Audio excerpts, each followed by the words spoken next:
तुम्ही पण मला मारता, तसा पण काही कामाचा नाहीये. मी तर स्वतःला मारणार, तुम्हाला पण मारणार. काय बोलते? उरलेच आहेत तुम्ही दोघी. कॅन हातामध्ये ठेव. काय बोलतो? दोघीने धक्का मार. जवळ ये की. अगं काय बोलतेस तू? काय बोलतेस असं? अगं लागली जा तुला धक्का मारलं. अगं ओके ऍक्शन. दूर राहा. दूर राहा. सिरियसली करा. पहिल्यापासून करा. ए बस नाही ते एवढी जाऊ शकते मी. सिरियस बोलत रिहर्सल करा प्लीज. अरे स्वतःला आम्हाला वाचो काढून टाका. अनिका राजन बरं होतं आलं. ही अनिका बघ काय करायला स्वतःच्या अंगावर रॉकेल उचललं. बरं तू आलास. ही अनिका बघ काय करते. स्वतःच्या आणि आमच्या अंगावर पेट्रोल ओतलंय तिने. रॉकेल ओतलंय तिने. पेटवाला निघाल्या मला. बघितली हातात माचीस आहे. हे करते पेटवण्याचा प्रयत्न. अनिका मूर्ख आहेस का तू? आधी ती काडी विजाव. नाही ए डॅड निघून जा. चल इथून निघून जा. आज मी ना माझ्या मॉमला आणि माझ्या ग्रॅनी आजीला मारणार आहे. तू मध्ये येऊ नको. घेऊनच मरणार दोघींना. दोघींना घेऊन का मारणार आहे. तिने सांगितलं ना तुला प्रपोज कर वगैरे जे काय असेल ते तिचं पण प्लॅन असतं हे करण्यामध्ये डाव टाकण्यामध्ये पण तिचे डाव फसतात त्यामुळे दोघींना घेऊन मरणार. आज मी तर मरणारच आहे. मॉम आणि ग्रॅनी आजीला घेऊन पण मरणार. काही उपयोग नाही आहे त्या दोघींचा. नुसत्या खाऊन खाऊन ना माजल्या आहेत. एक काम करत नाही माझं.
या गाण्याचे सगळे डावच फेल होतात. आणि या ग्रॅनी आजीचे तर तसं पण सगळे डाव फेल होतात.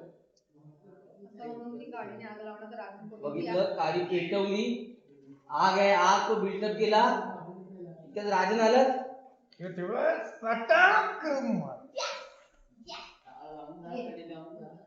तू मला मारलास? हो मला तर अजून 10 मारावं वाटतंय पण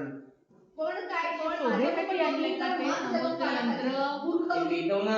उघडते तर ते लावत का नाही यार. इतर लेख